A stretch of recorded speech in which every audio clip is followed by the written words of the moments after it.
Reaper দিকে তাকাচ্ছে না, তাকালেই দেখবে মেয়েটা তার উপর উপহাস করছে। কি দরকার যেচে যেচে লজ্জা পাওয়ার? সে মাথা নিচু করে নিচের দিকে তাকিয়ে রইল। রিপা কোনো রকম রিয়েক্ট করলো না। তার মুখশ্রী দেখে বুঝবার জো নেই সে কী ভাবছে। শ্যামলের কথাকে গুরুত্ব না দিয়ে প্রশ্ন করল, আপনার লক্ষ্য কি? শ্যামল ভ্রু কুচকালো। সে বুঝতে পারছে না রিপা কী বলছে। তার আবার কিসের লক্ষ্য? মেয়েটা বোধ হয় আধা পাগল টাগল হয়ে গিয়েছে, তাই হাবিজাবি বলছি। সে জোর গলায় বলল, আমার কোনো লক্ষ্য ফক্ষ নেই। আপনাকে সত্যি ভালো লাগে আমার, সেটাই বলেছি। আরে দূর, আমি জানতে চাইছি কোন উদ্দেশ্যে আমাকে সব বলেছেন, অর্থাৎ আমাকে দিয়ে কী করাতে চান? শ্যামল কথাটির অর্থ ধরে ফেলতেই অকপটে জবাব দিল, আপনার আমাকে সাহায্য করতে হবে। আমি প্রমাণ ছাড়া পীরের কিছুই করতে পারবো না। কেমন সাহায্য? শ্যামল সিরিয়াস ভঙ্গিতে হাত নাড়িয়ে বলা শুরু করলো। প্রথমত, আমাদের খুবই সাবধান থাকতে হবে, না হলে গতবারের মতো মা আমাকে অবিশ্বাস করে অন্য কোথাও শিফট করবে। ও, আপনি তো জানেন না, আমি শর্টকাট বলছি। গতবার ভাবির মরার পরেই আমি অনেক ঝামেলা করেছিলাম, পুলিশ নিয়ে এসেছিলাম। তখন ওনারা কোনো প্রমাণ না পেয়ে উল্টো আমার থেকে জরিমানা নিয়েছিলেন। মা রাগ করে আমাকে ঘর থেকে বের করে দিয়েছিলেন। কয়েক মাস আমি ব্যাচেলর হোস্টেলে ছিলাম। শেষে পীরের ভক্ত হওয়ার নাটক করে মায়ের বিশ্বাস অর্জন করেছি এবং মায়ের বাধ্য সন্তানের মতো আচরণ করছি। রিপা ঠোঁট বাঁকিয়ে বলল, ওরে বাবারে, এত ক্লাইম্যাক্স! আরও কত কী যে দেখেছি। আচ্ছা বাদ দেন, শুনেন, আমার কাছে খুবই দুর্দান্ত প্ল্যান আছে। প্ল্যান হলো, রিপা মনোযোগ দিয়ে সব শুনছি। শ্যামলের প্রতি কথা সায় দিচ্ছি, যেন সে খুব বুঝেছে। শ্যামলও তালে তালে তাকে বোঝাতে লাগলো। রাতের শেষ প্রহর চলছে। চারপাশে থমথমে নীরবতা, কোথাও কোনো সাড়া নেই। সবাই বেঘরে ঘুমোচ্ছে, শুধু ঘুম নেই দুজোড়া চোখে। একে অপরের সাথে বিস্তৃত আলোচনা নিয়ে বসেছে, যেন আজ রাতেই সব কিছু জেনে নেবে। কথাবার্তা শেষ হওয়ার বেশ কিছু সময় পর হঠাৎ রিপার মনেও পড়ল সে ইমনি থেকে শুনেছে নোহা প্রতি রাতে শ্যামলের ঘরে যায়। মনটা ভীষণ তেতে উঠল। রাগে রাগি ভাবে শ্যামলের বাহুতে খোঁচালো। শ্যামল তাকাতেই রাগান্বিত কণ্ঠে বলে, ওই নার্স প্রতি রাতে আপনার ঘরে যেত কেন? অস্বীকার করার ভুলেও চেষ্টা করবেন না। মেয়েরা বড়ই অদ্ভুত, কারণবিহীন হুটহাট তাদের মুড বদলে যায়। এদের বোঝা শুধু কঠিন নয়, অসম্ভবও বটে। কথাটা ভেবেই চোখ মেলে তাকালো শ্যামল। অস্বীকার করতেই নিচ্ছিল, কিন্তু রিপার শাসানো রূপ দেখে থেমে গেল। শ্যামল দুষ্টু হেসে বলে, কেন আবার, বুঝো না? কথাটা শেষ করে পলক ফেলবার সময় পেল না শ্যামল। রিপা ঝট করে ওকে জোরে ধাক্কা দিয়ে ফেলে দিল। গলায় এক হাত দিয়ে চেপে ধরল। বলল, ঢং করছেন? ঢং? মজার ছলে বলল, আপনার কেন মনে হচ্ছে এমন কিছুই হয়েছে? শ্যামল হাত সরিয়ে কাশতে লাগলো। কাশতে কাশতে থেমে থেমে বলল, আরে ও আসতো, আমি কি যেতাম নাকি? আমি তো বারণ করতাম, কিন্তু সে আমাকে ইমপ্রেস করতে আসতো। তো আপনিও নাচতে নাচতে গলা ঝুলে যেতেন? না না, বকাঝকা করে বের করে দিতাম। এরপরও বেহার মতো প্রতিদিন আসতো। কসম, আমাদের ভেতর তেমন কোনো রিলেশন নেই, বিলিভ মি। আমার দাদি বলে, পুরুষ আর বিড়ালে এই দুই জিনিসকে বিশ্বাস না করতে, কারণ এরা যেখানে সেখানে মুখ দেয়। রিপার ভ্রু নাচানোর কথায় বেকায়দায় পড়ে গেল শ্যামল। এখন কিভাবে বিশ্বাস করা? বেশি সত্যি নুহার সাথে কিছু করেনি। মনে মনে আল্লাহকে ডাকলো তাকে সাহায্য করতে। এই জন্যই চালাক বক বিয়ে করতে নেই। বউ হবে সিধাসাদা গাধার মতো, তাকে যেভাবে বলবে সেভাবেই চলবে। তাহলে সংসারে অশান্তি, জ্বালা যন্ত্রণা এসব দেখা দিবে না। শ্যামল বড্ড ভুল করেছে। তার উচিত ছিল সাদা সুন্দর গোলগাল আর কাণ্ড জ্ঞানহীন মেয়েকে বিয়ে করা। তাহলে তার সংসার স্বর্গ হতো। শ্যামল নিষ্পাপ বাচ্চাদের মতো মুখ বানিয়ে রিপার পানি চেয়ে রইল। রিপা তার কাছ থেকে সরতে সরতে বলল, সময় শেষ হয়নি, এখনও অনেক সময় রয়েছে। কখনো যদি কানে আসে আপনাদের মধ্যে কিছু ছিল, মনে রাখবেন সেদিন আপনার জীবনের শেষ দিন করে ছাড়ব। সাবধান করে দিলাম, ভালো হয়ে যান। শ্যামল ফোঁস করে নিঃশ্বাস ছাড়ল।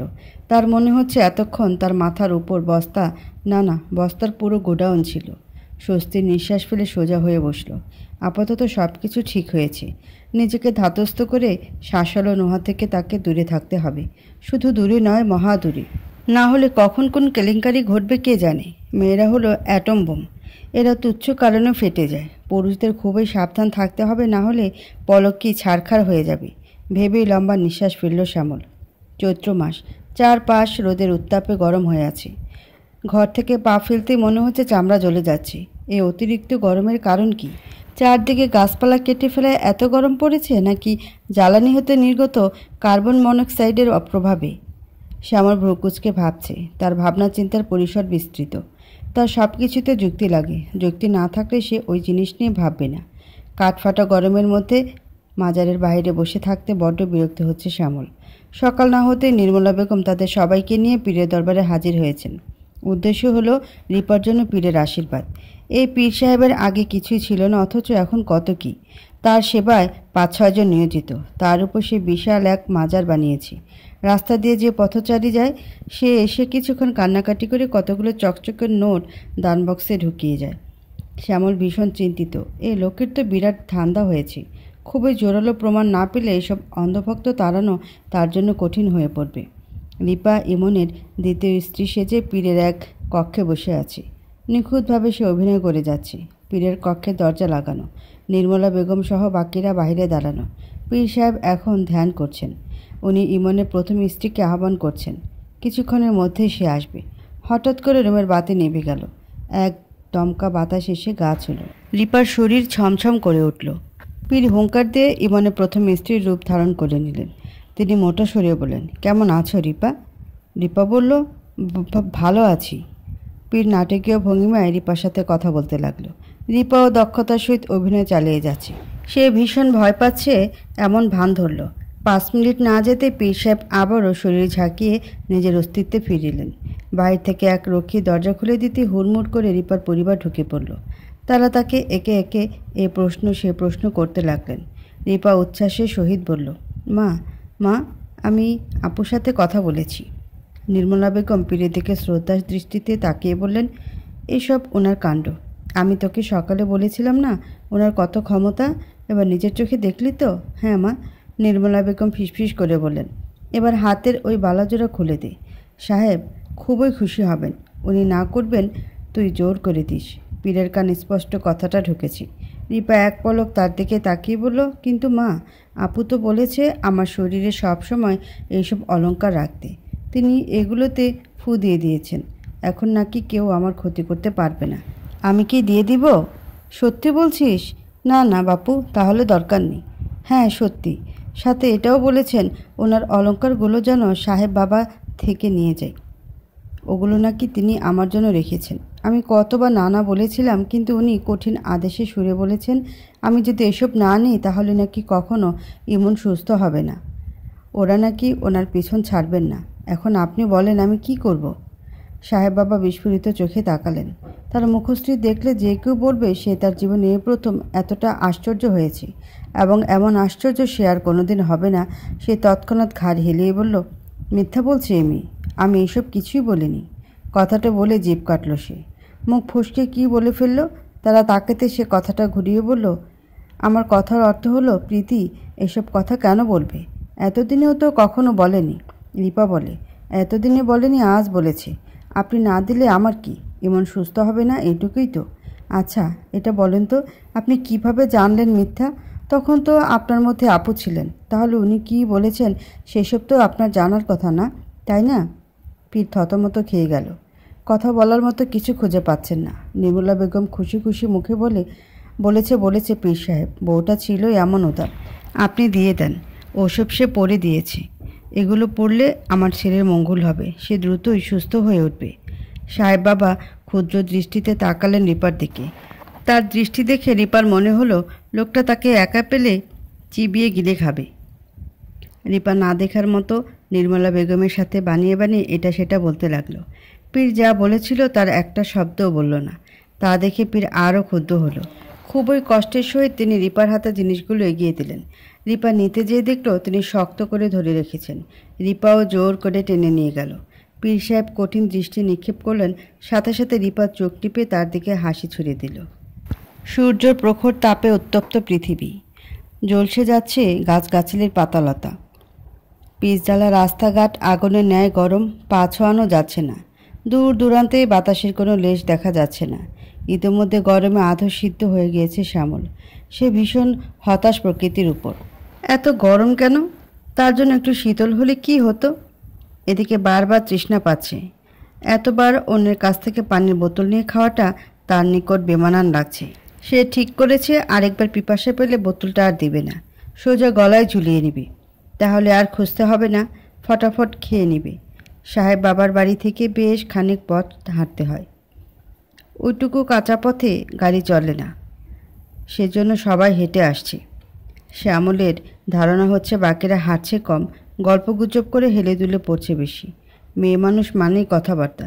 সে হিসেব করেছে এইটুকু পথে কম না হলে 1000টা কথা বলছে।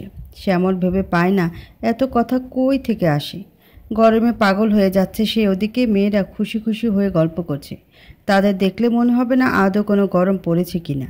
একাধিক মেয়ে মানুষ একসাথে আর সেখানে হবে না কথা, এটা দুঃস্বপ্ন বই কিছুই নয়। শ্যামল দীর্ঘশ্বাস ফেলে ওদের তাড়া দিয়ে হাঁটতে লাগলো। বাড়িতে আসার পর ইমনের বউয়ের গয়নাগাটি দেখে হতবাক হয়ে গেল শ্যামল। বারবার হাত বুলিয়ে দেখতে লাগলো সে। এইসব স্বপ্ন টপ্ন নয় তো? তার আবার দিনে স্বপ্ন দেখার অভ্যাস আছে। কিছুক্ষণ ফ্যালফ্যাল দৃষ্টিতে চেয়ে থেকে রিপাকে প্রশ্ন করলো, এইসব কই পেলি? রিপা মুচকি হাসলো, কিছু বলল না। সে পণ করে নিয়েছে কিছু বলবে না। পীরের দরবার থেকে বেরোনোর পর সে কতবার চেষ্টা করলো এই সংবাদ শ্যামলকে শোনাতে, কিন্তু শ্যামল শুনল কই? সে তো রেগেছিল। দীপাকে পীরের ভক্তের মতো কাণ্ড করতে দেখে সে ঘুরে গিয়েছিল। বারবার তাকে ইশারা বোঝালো যে এসব সত্য নয়। রিপা বুঝেও না বোঝার মতো রইল। পরে শেষে সে রেগে বলতে রিপা তাকে উল্টো ঝাড়ি দিয়ে দেয়। তখন থেকে শ্যামলের রাগ রিপার উপর। আবার পুরো রাস্তায় পীরের গুণগান গাইতে গাইতে এসেছিল রিপা, যাতে সে পীর আর তার শাশুড়ির বিশ্বস্ত হতে পারে। কিন্তু শ্যামল তার এমন বিহেভ দেখে উল্টো ধারণা করে নিয়েছিল। সে থেকেই দুজনের ভেতর মনোমালিন্য চলছে। আশ্চর্য, এমন সং হয়ে আছো কেন? বলো তো, এইসব কই পেলেন? এগুলো আমার ভাবির। প্রথমে ঠিক করেন আমাকে কি বলবেন। একবার আপনি বলছেন, আরেকবার তুমি বলছেন। শ্যামল থতমত খেলো। আসলে সে কনফিউজড, কোনটা বলবে ঠিক করে পায় না। তাড়াহুড়োয় তুমি চলে আসে, আবার যখন ঠিকঠাক কথা বলে তখন আপনি বলে। শ্যামল স্বাভাবিক ভঙ্গিমায় বলল, আপনি বলুন কি বলবো? তুমি করেই বলেন। আপনি আমার অনেক বড়, আপনি শুনতে কেমন অড লাগে। তুমি কি বয়সের গ্যাপ বোঝাতে চাইছো? আশ্চর্য, আমি সেটা কেন বোঝাতে যাব? আমি শুধু বলেছি আমাকে আপনি ডাকলে অস্বস্তি লাগে। শ্যামল কথা বলল না। সে অন্যদিকে তাকিয়ে আছে। দীপা কী বলবে বুঝতে পারছে না। তার কথার এমন অর্থ কেউ ধারণা করবে এটা সে নিজেই ভাবেনি। তার মনে এমন কিছুই ছিল না, শুধুমাত্র কথার স্বার্থে বলেছে। লোকটার এমন অভিমানী রূপ মেনে নিতে পারল না সে। নিজের মনের মধ্যে খচখচ শুরু হয়ে গেল। মন বলছে তার এমন বলা উচিত হয়নি, কিন্তু সে তো এমন কোনো ধারণা থেকে বলেনি। রিপা এক পলক বাইরে উকি দিয়ে দরজাটা ভিড়িয়ে দিল। শ্যামলের পাশে বসে নরম কণ্ঠে বলল, আপনি শুধু শুধু রাগ করছেন। এখানে রাগ করার কোনো বিষয়ই নেই। স্বামীরা তো স্ত্রীদের থেকে বয়সে বড়ই হয়। আপনি আমার আম্মু আর আব্বুকে দেখেন, ওনাদের বয়সে কত পার্থক্য। আশেপাশে দেখেন, সবার একই জিনিস দেখতে পাবেন। উল্টো আমি এমন বলে লোকে আমাকে নিয়ে হাসাহাসি করবে, কারণ এটা স্বাভাবিক সচরাচর বিষয়। সত্যি আমি এমন কিছুই মিন করিনি। রিপা করুণ মুখে তাকিয়ে রইল।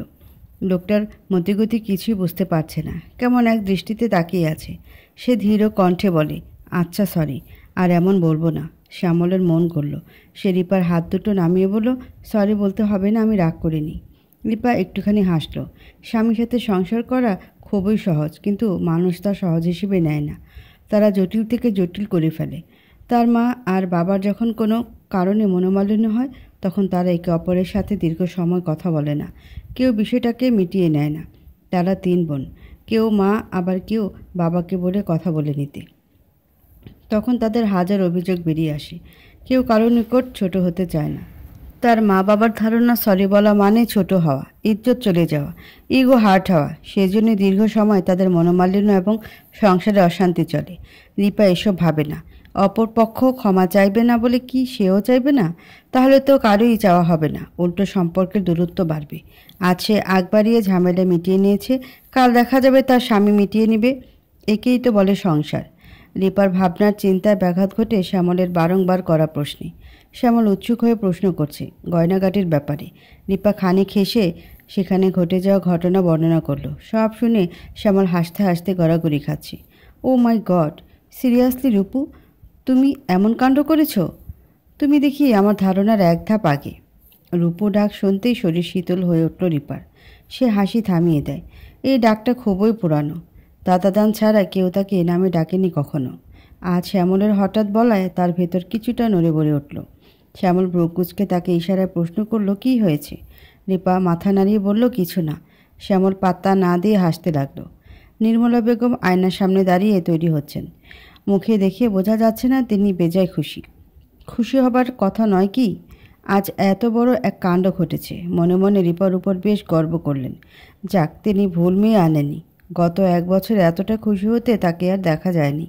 তিনি ঠিক করেছেন, ভালো ভালো ছেলেটা সুস্থ হয়ে গেলে রিপার মা বাবার কাছে যে সবটা বলে ঠিক করে নেবেন। আজ গেলে এসব কিছু বলবেন না। শ্যামলের বউ বলেই পরিচয় করাবেন। রিপাকে নিয়েও টেনশন নেই। মেয়েটা সব মেনে নিয়েছে, বরঞ্চ রিপাকে আরও খুশি দেখাচ্ছে। শ্যামলের প্রতি রিপার রাগ দেখেছেন। তার ধারণা রিপার বাবা চাইলেও রিপা শ্যামলকে মানবে না। রিপা আর ইমনের সব ঝামেলা মিটে গেলে নোহা আর শ্যামলের বিয়েটা দিয়ে দিবেন। এরপর তিনি আদায় মুক্ত হবেন। মা বাবার ঘাড়ে সবচেয়ে বড় বোঝা থাকে ছেলে মেয়েদের বিয়ে। এই দিকটা সেরে ফেলতে পারলে তারা আদায় পেয়ে যান। নির্মলা বেগম তৈরি হয়ে ঘড়ি দেখলেন। এখনও 2টা বাজেনি। তাদের 2টার পূর্বে বেয়াইদের বাড়ি পৌঁছাতে হবে। রিপার বাবার বাড়িতে আজকে যাওয়ার দিন ঠিক হয়েছে। সকালে রিপা তার বাবা মায়ের সাথে কথা বলার পর তারা জেদ করেছেন আজই মেয়েকে নিয়ে যেতে। আদরের মেয়ে কখনো একা কোথাও যেতে দেয়নি। আজ এতটা দিন তাদের থেকে দূরে মন তো কাঁদবেই। তাছাড়া রিপার ওইটুকু মুখ দেখে তিনিও বারণ করেননি। ঠিক করে নিলেন দুপুরের খাবার সেখানে খাবেন। এরপর বিকালের দিকে তারা চলে আসবেন এবং রিপাকে কিছুদিনের জন্য রেখে আসবেন। যথাসময়ে রুবেল সাহেবের বাড়িতে এসে পৌঁছায় রিপার শ্বশুর বাড়ির লোকজন। সবাই বেশ সেজে গুজে এসেছে। নোয়া আজ লাল রঙের জামা পরেছে। তাকে দেখতে একদম নায়িকা নায়িকা লাগছে। সে বেশ ভাব নিয়ে শ্যামলের পাশে দাঁড়িয়ে আছে। রিপা ভারী শাড়ি পরেছে। বিয়ের পর বাবার বাড়িতে প্রথমবার আসছে। দামি শাড়ি তো পরতেই হবে। নোহাকে শ্যামলের এত কাছে দেখে সহ্য করতে পারছে না সে। একটু পরপর চোখ কটমট করে শ্যামলের দিকে তাকায়। শ্যামল তখন অসহায় দৃষ্টিতে তাকায়। তা দেখে রিপা খুব জোরে জোরে চিমটি কাটে তাকে। শ্যামল দাঁত মুখ খিচে নিজেকে সংযত করে। সে পড়েছে বেকায়দায়। কোনো রকম শব্দ করলেই বাজবে ভেজাল। নিজের রাগটা কলিং বেলের উপর দেখাতে লাগলো সে। দ্রুত দরজা না খুললে তাকে আর পাওয়া যাবে না। 2 সেকেন্ডের মাথায় চেঁচাতে চেঁচাতে দরজা খুলে দিলেন বুড়ি মহিলা। সম্পর্কে তিনি রিপার দাদি। কি গো বাপুরে, কান ফাটিয়ে দিবে নাকি? দরজা খোলার জন্য সময় তো লাগে। এতবার যে বাজাইতেছো, এটা নষ্ট হলে আবার কিনে দিবানি? শ্যামল লজ্জিত ভঙ্গিতে বলল, দুঃখিত। রিপা হাঁ করে দাদির দিকে তাকিয়ে আছে। দাদি কখন আসলো? দাদি তো ফুপির বাড়িতে ছিলেন। সে বিড়বিড় করে বলল, ই আল্লাহ মাবুদ, তুমি বাঁচাইও। রিপা দ্রুত মাথা নিচু করে দাদির পা ধরে সালাম করে বলল, আসসালামু আলাইকুম দাদি, ভালো আছেননি? রূপসী বানু অন্যদিকে মুখ ঘুরিয়ে ভালো আছি বললেন। শ্যামল ও রিপার দেখা দেখি রূপসী বানুর পায়ের দিকে ঝুঁকলো সালাম দিতে। সাথে সাথে চিৎকার দিয়ে সরে গেলেন তিনি। শ্যামল হকচকিয়ে তাকালো। কি হলো বুঝতে পারছে না সে। নাওজুবিল্লা নাওজুবিল্লা, এ কি কাণ্ড! ও নিপা ও শিপা, তাড়াতাড়ি জমজম কোপের পানির বোতলটা নিয়ে আয়। শ্যামল অবাক হয়ে বলল, কি হয়েছে? তার ধারণা ওনার পায়ে কিছু হয়েছে।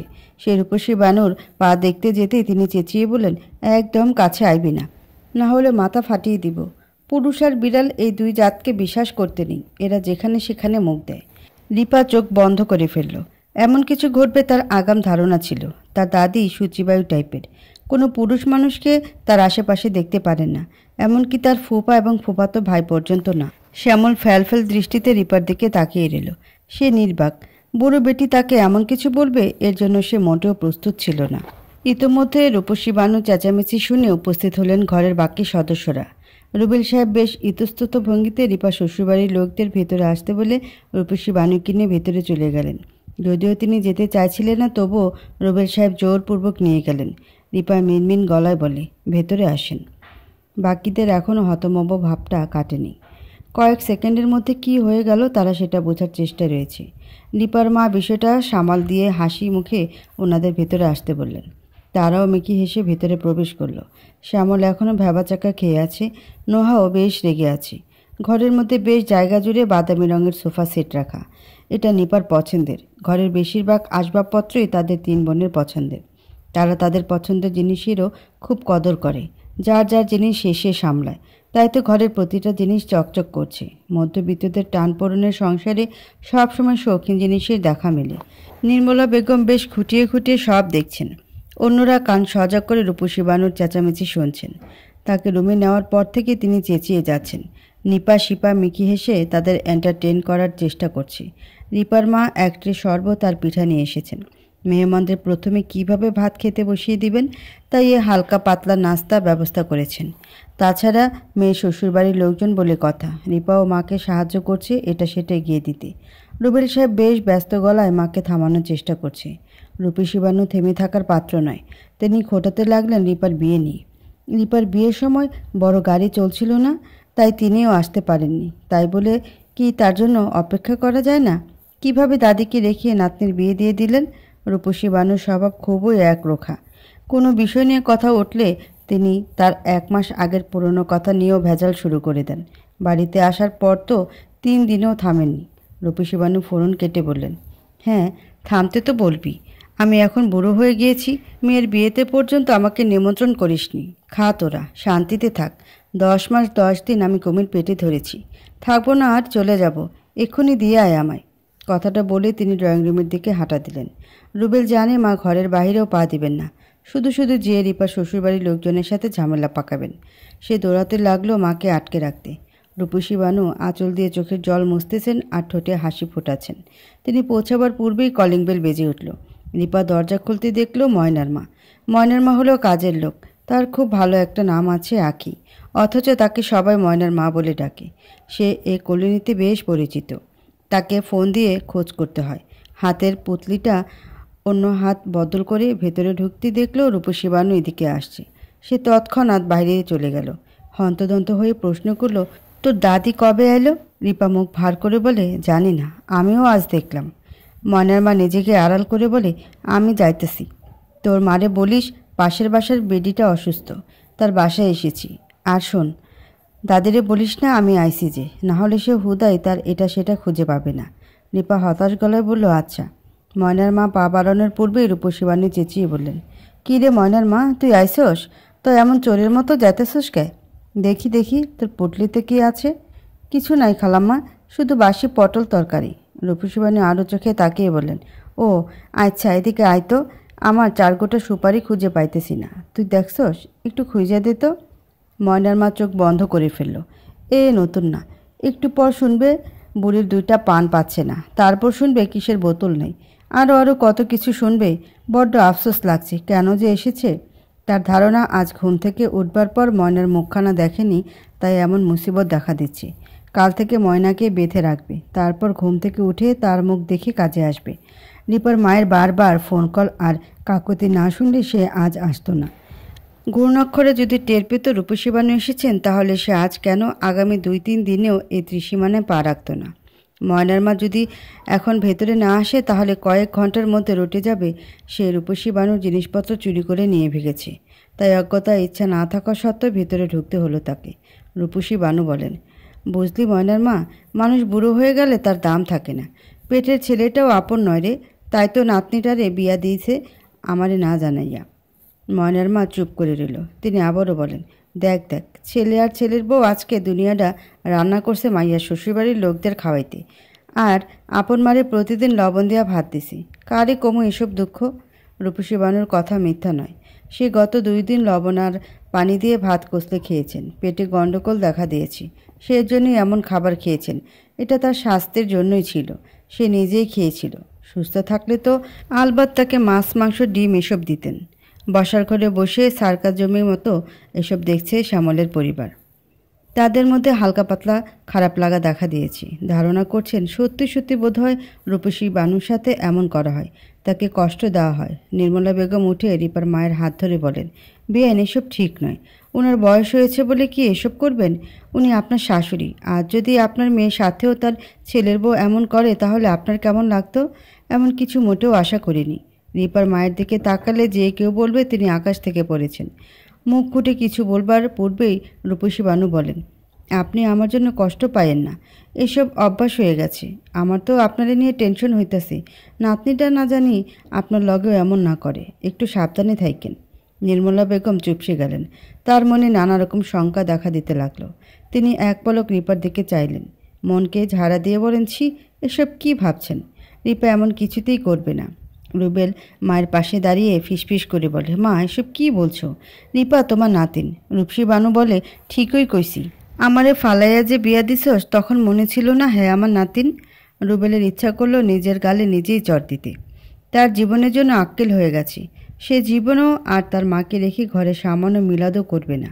নিজেদের দুর্নাম পর্যন্ত ঠিক আছে, কিন্তু কিছুক্ষণ পর যে দেখা দিবে মায়ের কারণে চিরুনি পাওয়া যাচ্ছে না, সুপারি চেচনি পাওয়া যাচ্ছে না, পানদানি পাওয়া যাচ্ছে না, এমনকি মায়ের বাথরুমের ছেঁড়া জুতাটা পর্যন্ত পাওয়া যাচ্ছে না, তখন কি করবে? রুবেল বেশ চিন্তিত হয়ে ওনাদের সামনে বসলেন। নির্মলা বেগম পরিস্থিতি স্বাভাবিক করতে হালকা হাসলেন। এরপর নানা রকম কথাবার্তা বলতে লাগলেন যে কেন ফেরা করতে পারেননি। রুবেল সাহেবও বিনীত ভঙ্গিতে সেসব শুনে নিলেন। নির্মলার খুবই খারাপ লাগছিল মিথ্যা কথাগুলো বলতে। সে মনে মনে ঠিক করেছে, যতগুলো মিথ্যা বলেছে ততগুলো মিথ্যার বদলে ফকিরদের একবেলা খাইয়ে দিবেন। খাবার টেবিলে সবার আগে বসেছেন রূপসী বানু, অথচ এখনও প্লেট, মগ, জগ ও আনা হয়নি। তবুও তিনি হাত পা মেলে খেতে বসেছেন। রিপার মা হোসনিয়ারা ধীরে ধীরে সব নিয়ে আসতে লাগলো। রূপসী বানু বলে, শরীরটা একটু নাড়াও বউ, আর কতক্ষণ তাগরে বসিয়া রাখবে? এমনি মেয়ের বাড়ির লোকদের দাওয়াত করায়। যাও তাড়াতাড়ি সব নিয়ে আসো। হোসনিয়ারা বলে, জি আম্মা, গরম করতে সময় গেছিল। রূপসী বানু বাম দিকে মুখ ঘুরিয়ে নিলেন। বউটারে ভালো মনে করতেন, সারাক্ষণ আম্মা আম্মা করে জান দিত, আর এখন দেখো তাকে না জানিয়ে নাতিনের বিয়ে দিয়ে দিল। রূপসী বানু বিষয়টাতে খুবই ব্যথিত। একমাত্র ছেলের বড় নাতিন বলে কথা, অধিক শোকে তিনি এসব করছেন। হোসনিয়ারা বা রুবেল কেউ কিছু বলছে না। তারা বোঝাতে বোঝাতে ক্লান্ত যে তখন বাস চলে নাই, তাই তাকে আনতে পারেনি। রূপসী বানু সেটা বুঝতে নারাজ, তাই তারা হাল ছেড়ে দিয়েছেন। বয়স হয়েছে, এই সময় সবাই এমনই করে। শেষ বয়সে বৃদ্ধরা এক কথা নিয়ে ঘ্যান ঘ্যান প্যান প্যান করে। হোসনিয়ারা ব্যস্ত ভঙ্গিতে খাবার নিয়ে আসতে লাগলেন। খাবার দ্রুত রেডি করে সবাইকে ডাকতে চলে গেল। রূপসী বানু চারপাশে না তাকিয়ে খাওয়া শুরু করে দিলেন। বউটার গরুর মাংস রান্না বেশ লাগে, কেমন ঝোল ঝোল মাখা মাখা হয়, আবার মুরগিটা অত ভালো পারে না। তিনি বেশ আয়েসি ভঙ্গিতে খেতে লাগলেন। সবাই আস্তে আস্তে তার প্লেটের অর্ধেক ভাত শেষ হয়ে গিয়েছে। রূপসী বানুকে খেতে দেখে রুবেল বড়ই লজ্জিত হলো। মা কয়েক সেকেন্ড অপেক্ষা করলে কি হতো? তিনি বিষয়টাকে এড়িয়ে সবাইকে বসার জন্য সম্বোধন করলেন। বসতে যেয়ে দেখা দেয় বিপত্তি। রূপসী বানুর এক পাশে একটা চেয়ার আর অপর পাশে দুইটা চেয়ার খালি রয়েছে। বড়রা সবাই আগে বসে পড়েছে। শ্যামল তো রূপসী বানুর সাথে বসবে না, সেটা খুবই ভালোভাবে সে নিজেকে বুঝিয়ে নিয়েছে। প্রথমে কি কাণ্ড ঘটিয়েছে তার কি সেটা মনে নেই? খুবই ভালো করে মনে আছে। পাশে বসলে দেখা যাবে রূপসী বানু গোসল করতে চলে যাবেন। তাই সে ফটাফট রূপসী বানুর দুই পাশের চেয়ার বাদ দিয়ে অবশিষ্টটাতে বসেছে। নোয়াহও ফট করে যেয়ে শ্যামলের পাশে বসে পড়ল। সাথে সাথে রূপসী বানু খাবার বন্ধ করে দিলেন। নোয়ার দিকে তীক্ষ্ণ চাহনিতে তাকালেন। মনে মনে ভাবল, এখানে তো নাতিনটার বসার কথা, অথচ তার ভাবি বসেছে, তাও নিজের অসুস্থ স্বামীর শাশুড়ির পাশে দিয়া। কিছু একটা গণ্ডগোল মনে হচ্ছে। এমনকি নির্মলা বেগম তার সাথে বসিয়েছেন। ছেলেকে খাইয়ে দিতে হয়, সে ঠিকমতো খেতে পারে না। রিপা এখন খাবে না বলে বসতে চাইল না, কিন্তু তার মা মানল না। জোর করে তাকেও বসিয়ে দিল রূপসী বানুর অপর পাশে। রিপা বসতেই রূপসী বানু তার প্লেটে ভাত দিতে লাগলেন। খুবই চাপা আওয়াজে বললেন, স্বামীর পাশে না বইসা এদিক দিয়ে বলি কেন গাধি? আবার তার পাশে ধলা মাইয়া বসাইছস। তোর কি কাণ্ডজ্ঞান নাই? জানোস না পুরুষ আর বিড়াল এই দুই জাতরে বিশ্বাস করতে নেই, এরা যেখানে সেখানে মুখ দেয়। রিপা ফিসফিস করে বলে, আমি বসাইছি নাকি? ভাবি প্রথমে বসে গিয়েছিলেন, এখন আমি ওনাকে কিভাবে উঠতে বলি? মুখ দিয়া কইবি কেন? তোর মুখে কি ঠাডা পড়ছে? শোন, এখনই পাশে বইবি। আচ্ছা দাঁড়া, আমি ব্যবস্থা করতেছি। আরে দাদি শোনো তো। রূপসী বানু শুনলেন না। তিনি সোজা হয়ে বসে গেলেন। রিপাও চুপ করে গেল। কেউ দেখলে খুবই খারাপ পড়বে। মজলিসে ফিসফিস করে কথা বলা ঠিক নয়। শুধু যে অনুচিত তা নয়, এটা বড় অপরাধও বটে। এমনটা রিপার বাবা বলে। রুবেল সাহেব এসব একদম পছন্দ করেন না। রূপসী বানু মাংসের বাটিটা নিয়ে নিজের পাতে আবারও নিলেন। বাটিটা টেবিলে না রেখে তিনি নোহাকে সাধলেন। নোহা একটু হেসে না বলল। রূপসী বানু দমলেন না। জোরপূর্বক তার প্লেটে দিতে দিতে বললেন, আরে না বললে হইব? মেহমান মানুষ, কিছুই লইতাছ না। না নাও, এটা খাও, এটা খুবই মজা। রুবেল বলে, আহ আম্মা, ও যখন নিতে চাইছে না তাহলে জোর করছে কেন?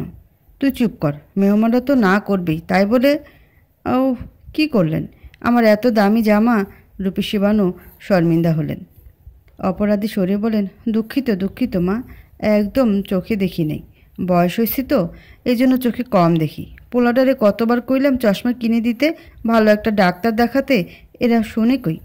আমি তবু জি জি বুঝতে পেরেছি বলে নোহার টিস্যু দিয়ে মুছতে লাগলো। সে খুবই বিরক্ত, দাঁত চেপে রাগ সংবরণ করছে। একে তো জামা নষ্ট করে ফেলেছে, আবার পক পক শুরু করেছে। না থামালে দেখা যেত আরও কত হাবিজাবি বলা শুরু করেছেন। রূপসী বানু বলেন, এমনি মুছলে যাইব না, তুমি পানি দিয়া ধুইয়া নাও। বৌমা এদিকে আসো তো, মায়েরারে একটু ওই কি বিসিন না ভাসিন দেখাইয়া দাও।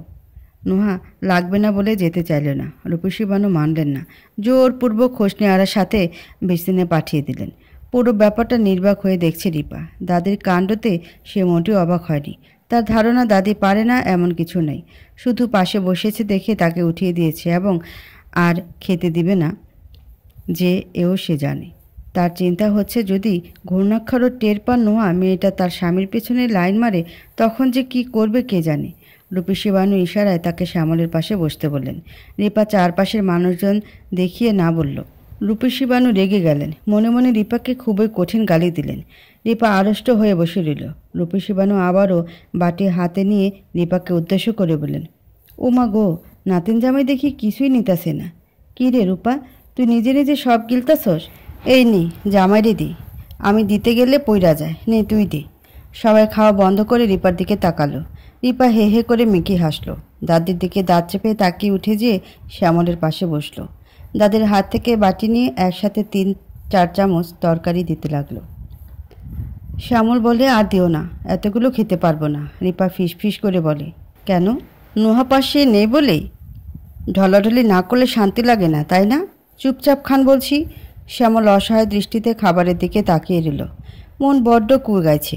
কেন জানি মনে হচ্ছে নোহার পাশে বসার অপরাধে আজ তার সাথে কিছু ঘটতে চলেছে। খাওয়া বাদ দিয়ে একবার রিপার দিকে তাকাচ্ছে, আরেকবার প্লেটের দিকে তাকাচ্ছে। ধরে নিয়েছে আজ দুদিক থেকে বদহজম হবে। নোহা জামা ঝাড়তে ঝাড়তে এসেই দেখল রিপা তার স্থানে বসে শ্যামলকে খাবার বেড়ে দিচ্ছে। অটোমেটিক সে দাঁড়িয়ে পড়ল। রূপসী বানু তাকে দেখে উঠে গেলেন।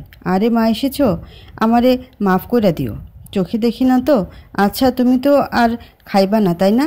চলো চলো, তোমার আমি একটা জিনিস দেখাইব, ওইটা দেখলে তোমার মন একদম খুশি হইয়া যাইব। নিপা বলে, দাদি, ভাবি তো খাইবে না বলে নাই, আপনি। তুই চুপ কর, বেশি জানোস নি। এমন সুন্দর চিকন মাইয়ারা কম খায়, দেখোস নাই খাইতে বসেও কত অল্প খাইছে। বেশি খাইলে মোটা হইয়া যায়, বুঝছস? কি গো মা, তুমি তো আর খাইবা না তাই না? সবার এক দৃষ্টিতে তাকানো দেখে নোহা বেকায়দায় পড়ে গেল। এত মানুষের সামনে নিশ্চয় বলা যায় না আমি খাবো।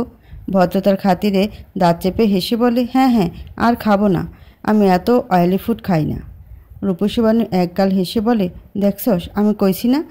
আচ্ছা মা, চলো চলো। নোহাকে জোর করে রূপসী বানু নিয়ে গেলেন। তার দেখানো মতো কিছুই নেই, তবুও তিনি আলমারি থেকে এটা সেটা দেখাচ্ছেন আর ইতিহাস বলছেন। নোহা ভদ্রতার খাতিরে সব সহ্য করছে, না হলে এতক্ষণে বানু রফাদফা করে দিত। রূপসী বানু কথায় কথায় একটা চামচ বের করলেন। চামচটা দেখতে খুবই সুন্দর, তবে সেটা একটা আর নেই। নির্মলা বেগম নোহাকে ডাক দিতে সে বেরিয়ে এলো। ইমনকে ওষুধ খাওয়াতে হবে। রূপসী বানুও তার পেছন পেছন এলেন। সবার খাওয়া শেষ। ময়নার মা প্লেট বাটি কিচেনে নিয়ে যাচ্ছে। হোসনে আরা ও তার সঙ্গে সব কাজ করছেন। নিপা, শিপা, শ্যামল আর রিপাকে নিয়ে ছাদের দিকে গিয়েছে। রূপসী বানু অন্যদিকে না যেয়ে ডাইনিংয়ে দাঁড়িয়ে দাঁড়িয়ে ময়নার মাকে দেখতে লাগলেন। সে কয়টা নিচে কি নিচে আরও চোখে সব পরখ করছেন। হোসনে আরাকে ইশারায় কাছে ডেকে বলেন, বউ দেখো তো সব ঠিক আছে কি না?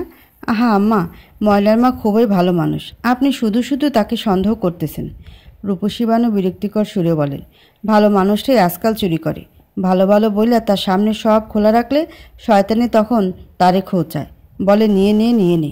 ওরা জানে তুই ভালো, এসব তুই চুরি করবি না, তখন সেও নিয়ে নেয়। হোসনে আরা বলেন, কি বলেন মা, এমনও হয়? রূপসী বানু বলে, হয়। এই দেখো চামচটা, এটা কার জানো? এটা হলো আমার বাল্যকালের সখীর। মেলা দিন আগে একবার তার বাড়িতে গেছিলাম, তখন এই চামচটা খুবই পছন্দ হয়েছিল। আশেপাশেও কেউ ছিল না। শয়তানে তখন আমারে খোঁচায় বলে, নিয়ে নে, কেউ দেখবে না। আমি নিতে চাইছিলাম না, শয়তানে অনেক জোর করছে দেখে আর না করতে পারিনি। টুপ করে নিয়ে আঁচলের নিচে লুকাই ফেলছি। তাই বলে আম্মা চামচ? হোসনেয়ারা বিস্মিত চোখে শাশুড়ির দিকে তাকালেন। রূপসী বানুকে দেখতে খুবই নিষ্পাপ লাগছে। কে বলবে এই মহিলা চামচ চুরি করেছে? রূপসী বানু বউর তীক্ষ্ণ দৃষ্টি দেখে চুপচাপ চলে গেলেন। এভাবে বলা ঠিক হয়নি, অন্যভাবে বললে হতো। থাক, বলে ফেলেছি তো কি হয়েছে? আমি কি নিতে চাইছি? শয়তানে জোর করছিল দেখাই তো নিছি। রূপসী বানু আপন মনে বিড়বিড় করতে করতে চলে গেলেন। যেতে যেতে ঠাস করে ধাক্কা খেলেন নোহার সাথে। নোহা হড়বড় করে, কই যাচ্ছি? ও মা গো, কোমর শেষ রে। খারাও মাইয়া, কই যাইতাছ? বড় ছোট মানো না, ধাক্কাধাক্কি করে ফালাই দাও। সরি দাদি, আমি দেখিনি। রাখো তোমার শাড়ি কইলে আমার ব্যথা চলে যাইব নি? নোহা দাঁত চেপে তাকিয়ে রইল। এখন তর্ক করতে ইচ্ছে করছে না। দ্রুত যেতে হবে, না হলে রিপা আর শ্যামল তার চোখের সামনে থেকে চলে যাবে। সে বিনয়ের সাথে মাথা নত করে রইল। রূপসী বানু দমলেন না, তিনি বকে যেতে লাগলেন। উপায়ান্তর না দেখে নোহা চুপ করে দৌড় দিল। রূপসী বানু পেছন থেকে তাকে চেঁচাতে লাগলেন। সেই সব কর্ণগোচর করল না সে। দরজার বাইরে এসে কোথাও রিপা আর শ্যামলের চিহ্ন দেখল না সে। অনেকক্ষণ খুঁজেও কোনো দিশা না দেখে ঘরে ফিরতে হলো তাকে। গোমরা মুখে নির্মলা বেগমের পাশে বসল। নির্মলা বেগম রুবেলের সাথে কথা বলছে। ইমন নিপার সাথে ছাদে গিয়েছে। রুবেল কিছু জরুরি কথা বলছিল নির্মলার সাথে। তখন ইমনের জন্য বলা হয়ে উঠেছিল না, সে কথার মাঝখানে সমস্যা করছিল, তাই নিপাকে ডেকে তার সাথে পাঠিয়ে দিয়েছে রুবেল সাহেব। নিস্তব্ধ ছাদে একা একা হাঁটছে নিপা। এই ভর দুপুরে মানুষের ভিড় হবারও কথা নয়। মৃদু বাতাসের ফলে ছাদের দড়িতে শুকাতে দেওয়া কাপড়গুলো এদিক সেদিকে দুলছে। ইমন বারংবার সেই কাপড়গুলোর পেছন লুকোচুরি খেলছে। নিপা ব্যস্ত গলায় বলে, ইমন ভাই দাঁড়ান, ছাদের রেলিং নেই, আপনি পড়ে যাবেন তো? ইমন বোধহয় শুনল না। আপন মনে সে হাসছে আর খেলছে। হঠাৎ বেখেয়ালিভাবে খেলতে যেয়ে পিছলে যায়। সাথে সাথে নিপা ধরে ফেলল। ইমন ভয়ে চোখ বড় বড় করে ফেলল। তাকে সোজা দাঁড় করে রাগান্বিত সুরে বকা শুরু করলো নিপা। বেশ জোর কণ্ঠে বলে, আপনি আস্তে একটা পাগল। এতবার বলেছি শোনেননি, এখন পরে মরে তো শান্তি হতেন। ইমন কাঁদো কাঁদো সুরে বলে, আমি থাকবো না। সবাই আমাকে শুধু বকে আর মারে। আমি চলে যাব। সরুন, আমি চলে যাব। নিপা শান্ত হলো, বড় বড় করে নিঃশ্বাস ফেলল। ইমন তো আসলেই পাগল, একদম উচিত হয়নি এভাবে বলা। মনে মনে বেশ অপরাধ বোধ করল। নিপা সুর পাল্টে মিষ্টি সুরে বলে, আপনি যদি আমার কথা শুনতেন তাহলে কি বকতাম? আচ্ছা বাদ দেন, বলেন তো আপনাকে আর কে কে বকে? ইমন হড়বড় করে বলে, সবাই, মা, ভাই, নোহাপু, শুধু বারবিডল কিছু বলে না। জানো সে আমার কথা শুনে। বারবিডলকে? আর নোহা আপু তো আপনার বউ, আপনি আপু কেন ডাকছেন? ইমন প্রশ্নবোধক দৃষ্টিতে তাকিয়ে রইল। কিছুই বুঝতে পারছে না। বউ শব্দটা বোধহয় সে এর আগে শোনেনি। ইমন গোলাটে কথাবার্তা বলল, যার আগাগোড়া নিপার বোধগম্য হলো না। কিছুক্ষণ বাদে কথার দীর্ঘ ইতি টেনে নিচে নেমে আসলো দুজনে। বিকেলের শেষের দিক, রঙিন আকাশ কালো দেখাচ্ছে, সম্ভবত ঝড় বৃষ্টি হবে। নির্মলা বেগম তৈরি হয়ে গিয়েছেন যাবার উদ্দেশ্যে। রিপাকে রেখে যাবেন, সপ্তাহ 10 দিন পর নিতে আসবেন। রুবেল সাহেব ভারী খুশি হলেন। বিয়ের পর মেয়েরা বাড়িতে ফিরলে বোধ হয় সবচেয়ে বেশি খুশি বাবারই হয়। রিপা রুমের কোণে শুয়ে আছে, তার সাথে রূপসী বানু বসে বসে পান চিবুচ্ছেন। রিপার দিকে এক পলক তাকে মুখ ভেঙচিয়ে বলেন, এমন ঢং দেখাইয়া শুয়ে আছিস কেন? যাইয়া শাশুড়িরে বিদায় দিয়ায়। রিপা নিরুত্তর রইল। রূপসী বানুর একই কথা বারংবার শুনতে শুনতে বিরক্ত হলো। খানিক বাদে মুখ খুলল, বলল, আচ্ছা দাদি, আমি এখানে থাকলে তো তিনি ওই বাড়িতে থাকবো, আবার নোহা ভাবিও ওখানে থাকবে তো। আপনি না বলছিলেন আপনি বিয়ার পর একদিনও দাদা জানরে ছাড়া কোথাও থাকেন নাই এবং থাকতেও দেন নাই? আর আমি অসুস্থ থাকলে ওই দিন আর তারে বাড়ির বাইরে পা রাখতে দেইনি। দেখা যেত আমি অসুস্থ বইলা কোনো চিপায় কোনো বেটির সাথে চলে যেত। ঠিক করছি না বল? একদম। রূপসী বানু মিষ্টি হাসলেন। নিপা সুর পাল্টিয়ে বলে, দাদি, শ্যামল না সারাক্ষণ মৌমাছির মতো নোহাবাবির পেছনে ঘুরঘুর করে। এখন আমি যদি না থাকি তাহলে কি হইব বুঝতে পারতেছ? রূপসী বানু পান চিবুনেও বন্ধ করে দিলেন। কল্পনা শ্যামল আর নোহাকে একসাথে দাঁড়িয়ে কাছে এগিয়ে আসতে দেখি তিনি চোখ বড় বড় করে ফেললেন। নাওজুবিল্লাহ নাওজুবিল্লাহ বলে বিড়বিড় করে পানির পিক ফেললেন। হড়বড় করে উঠে বসে ছুট লাগালেন ড্রয়িং রুমে। চারপাশে চোখ বোলাতে দেখলেন নোহা শ্যামলের পাশে দাঁড়িয়ে আছে। তৎক্ষণাৎ তার চোখের সামনে কল্পনার দৃশ্য ভেসে উঠল। এক চিৎকার দিয়ে ওদের দুজনের মাঝখানে দাঁড়িয়ে পড়লেন। সাথে সাথে ছিটকে সরে পড়ল নোহা আর শ্যামল। দুজনই ভয়ে বুকে থুতু ছিটাতে লাগলো। উপস্থিত সবাই হতভম্ব হয়ে গেল। নির্মলা বেগম প্রশ্ন করল, কি হয়েছে কি হয়েছে? রূপসী বানু নিজেকে সামলিয়ে বলেন, কিছু না। রুবেল বলে, তাহলে এমন চিৎকার দিয়েছে কেন আম্মা? খুশিতে চিৎকুর দিছি। আমি ঠিক করেছি আমিও যাব নাতনির শ্বশুর বাড়ি। বিয়ার সময় তো সব চোখে দেখি নাই, তাই এখন সব দেখব। রুবেল ব্যস্ত গলায় বলে, আম্মা কি বলতেছো? রিপা তো থেকে যাবে, তুমি যে কি করবা? রূপসী বানু বলে, রিপা থাকবো কে বলছে তোরে? রিপা তোর মতো অবুঝ না। শাশুড়ি অসুস্থ, ভাসুর অসুস্থ, স্বামী অসুস্থ, সে কোন আকলে থাকবো? শ্যামল চোখ বড় বড় করে বলে, আমি কখন অসুস্থ হলাম? রূপসী বানু তাকে ঝাড়ি দিয়ে বলে, এখন অসুস্থ। বাগানে যাইয়া রিপা আর শিপারে বলে কইছিল পেটে গুটুর গুটুর করতেছে, কয়েকবার নাকি বাথরুমে গেছো, সব পাতলা পাতলা যাইতেছে। কি রে শিপা বলে নেই? শিপা মাথা নাড়ালো। দাদির কথার বিপরীতে বলার সাহস নেই।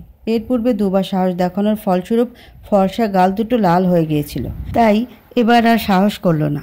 রিপাকে এদিকে আসতে দেখে শ্যামল সাথে সাথে মাথা দুলিয়ে সমর্থন করল এবং পেট চেপে অসুস্থতার ভান করল। নির্মলা বেগম বেশ লজ্জিত হলেন। ছেলেটা একদম বোকা হয়ে গেছে। শ্বশুরবাড়িতে প্রথম এসেই ডায়রিয়া ছুটিয়েছে, এটা কোনো কথা? রুবেল সাহেব ব্যস্ত হয়ে সালাইন নিয়ে আসলেন। এক প্যাকেট গুলিয়ে তাকে জোর করে খাইয়ে দিলেন। শ্যামলকে প্রশ্ন করলেন, বাবা বেশি পাতলা নাকি? রূপসী বানুর মাথা দুলানো দেখে শ্যামলও মাথা দুলালো। রুবেল সাহেব সাথে সাথে আরেক প্যাকেট খাইয়ে দিলেন। শ্যামল পেট চেপে ধরল। এবার সত্যি সত্যি পেট ব্যথা করছে, গলা ভর্তি খাবার, পেট পাক দিয়ে উঠল। সে তৎক্ষণাৎ ছুট দিল বাথরুমে। তার সাথে সাথে বাকিরাও যেয়ে বাথরুমের দরজার সামনে দাঁড়ালো। কয়েক সেকেন্ড বাদে রূপসী বানু প্রশ্ন করেন, এবার ঠিকঠাক হয়েছে?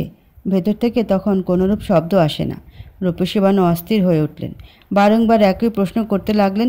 এসব দেখে লজ্জায় ইতস্তত করতে লাগলেন নির্মলা বেগম। সেদিকে কেউ নজর করল না। খানিক বাদে বেরিয়ে আসলো শ্যামল। চোখ বেয়ে জল গড়িয়ে পড়ছে, মুখের করুণ দশা। জামা এবার কেমন হয়েছে? পাতলা নাকি ঘন? নাকি ডাক্তার নিয়ে আইতে হইবে? শ্যামল মাথা দুলালো। ডাক্তার লাগবে না, অথচ তার বলা উচিত লাগবে। খুবই শোচনীয় অবস্থা। সুস্থ মানুষকেও যে কেউ অসুস্থ বানিয়ে দেয়, তা এখানে না আসলে শ্যামল জানত না।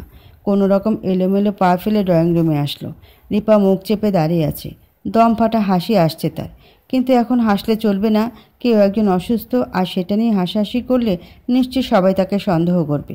রুবেল সাহেব অনুরোধের সুরে বলে, বেআইন সাহেব, বাবাজি না হয় আজ থেকে যাক। এই অবস্থায় বাড়িতে নিয়ে যাওয়াটাও একদম উচিত হবে না। সুস্থ হয়ে গেলে আমি না হয় রিপাসহ তাকে দিয়ে আসব।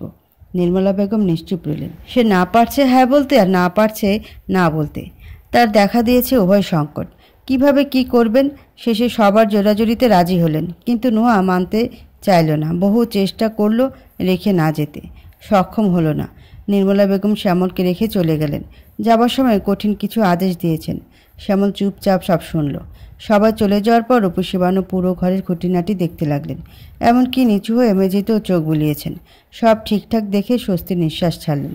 শ্যামলকে রিপার রুমে শুতে দেওয়া হয়েছে। রাত 9টা পর্যন্ত তার পাশে বসে রইলেন রুবেল সাহেব আর হোসনে আরা। মাথায় ভীষণ চিন্তা।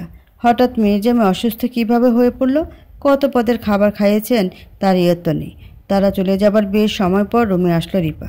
এসে বিছানায় শ্যামলকে না দেখিয়ে এদিক ওদিক তাকাতে লাগলো। কই গেল মানুষটা? রিপা অন্যমনস্ক হয়ে পড়তেই হুট করে তাকে দেয়ালের সাথে চেপে ধরল শ্যামল। আচমকা এমন হয় ভরকে যায় রিপা। শ্যামল কোথায় ছিল, কোন দিক দিয়ে আসলো ভেবে পেল না সে। শ্যামল সেদিকে তোয়াক্কা না করে অন্য হাতে দরজা লাগিয়ে দিল। তারপর দু হাতের মধ্যে বন্দি করে ফেলল রিপাকে। প্রচণ্ড স্পিডে হার্টবিট চলাচল করতে লাগলো রিপার। রিপার কম্পন রোগ দেখে মৃদু হাসল শ্যামল। দেওয়াল থেকে এক হাত সরিয়ে রিপার উন্মুক্ত কোমরে রাখল। রিপা লজ্জা পেয়ে মাথা নোয়ালো। শ্যামল তাকে আরও চেপে ধরল। তাকে বিছানায় বসিয়ে লাইট নিভিয়ে দিল। শ্যামল ঘনিষ্ঠ হতে রিপা বলে, বিয়ের ব্যাপারটা আপনার পরিবারকে জানিয়ে দিলে হয় না? শ্যামল জবাব দিল না। গুরুত্বপূর্ণ সময় ডিস্টার্বনেস তার পছন্দ নয়। রিপা আবারও প্রশ্ন করল। তার কণ্ঠস্বরে ভয় আর অনিশ্চয়তা টের পাচ্ছে। শ্যামল থেমে গেল। তৎক্ষণাৎ রিপার পাশ থেকে সরে দাঁড়িয়ে পড়ল। নিজে ঠিকঠাক হয়ে সাথে রিপাকেও ঠিকঠাক করে দিল। আপনি এমন করছেন কেন? কই নিয়ে যাচ্ছেন? শ্যামল জবাব দিল না। চুপচাপ রিপাকে টেনে নিয়ে ড্রয়িং রুমে আসলো। খুবই জোরে রিপার পরিবারকে ডাকতে লাগলো। কয়েক মিনিটের মাথায় একে একে সবাই উপস্থিত হলো। চোখে মুখে অবাকের রেশ ফুটিয়ে প্রশ্নবোধক দৃষ্টিতে তাকালো শ্যামলের দিকে। শ্যামল বিলম্ব না করে এক নিঃশ্বাসে শুরু থেকে শেষ পর্যন্ত সব বলল। আশ্চর্যজনকভাবে কথা বলার সময় সে একটু ইতস্তত করল না। সব কিছুই বিনা আটকে বলল।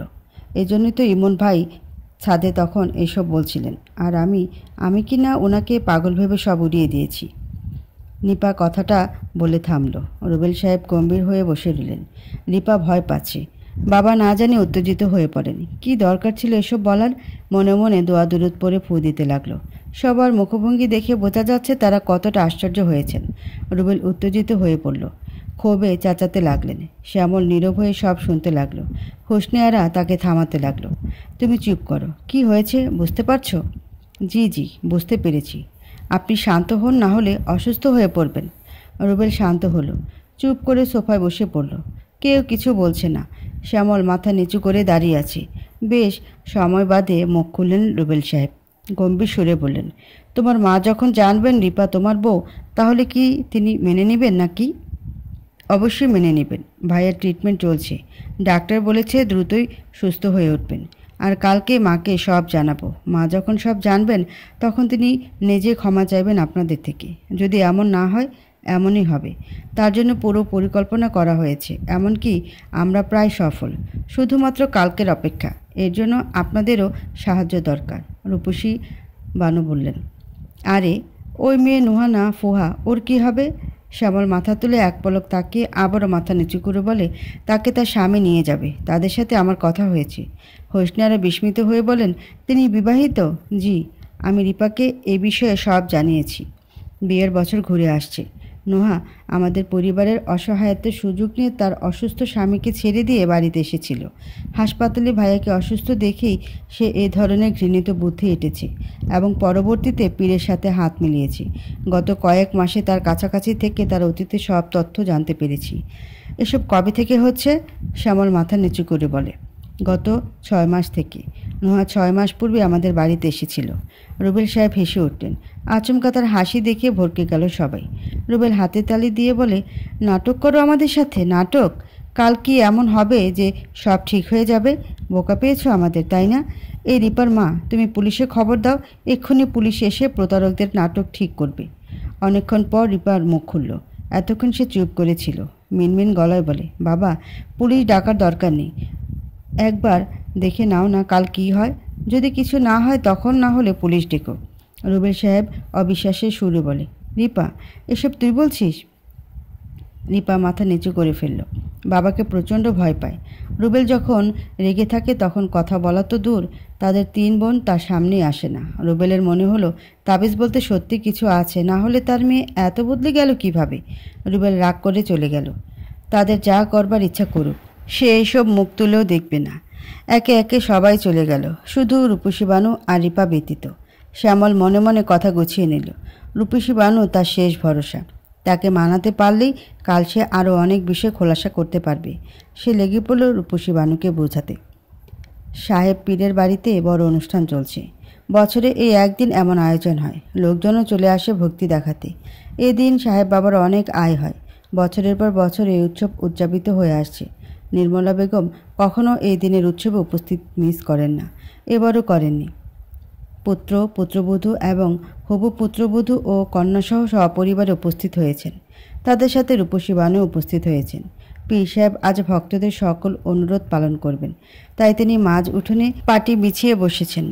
বহু কাহিনী করে রূপসী বানু 3 নম্বর সিরিয়াল নিয়েছেন, যা অবর্ণনীয়। পর্যায়ক্রমে তার পালা আসতেই তিনি মাটির সামনে এসে বসলেন। একদিনে পীর সাহেবের প্রতি তার ভক্তি দেখে হতবাক শ্যামলের পরিবার। পীর সাহেবের সামনে সামান্য দূরত্ব বজায় রেখে তিনি সেজদার ভান করলেন। ছল ছল চোখে বললেন, বাবা গো বাবা, আমার জামাই মরে গেছে আজ 10 বছর। তার কাছে এক বক্স মুক্তা ছিল। একবার সফরে যাইয়া পাইছিল। হে মরার আগে আমি বাড়িতে ছিলাম না, এর লাগে ওগুলো কই রাখছে আমি জানি না। আমি তার লগে কথা কইবার চাই। ওগুলা কই, জানবার চাই।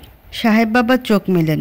চোখ দুটোতে মণিমুক্ত চিকচিক করছে। বেশ খানিক সময় কথাবার্তা চালু রেখে খবর জেনে নিলেন রমিজ মিয়া মুক্ত কই রাখতেন, কতগুলো ছিল, কোন স্থানে থাকতেন, সব ডিটেলস জেনে নিলেন।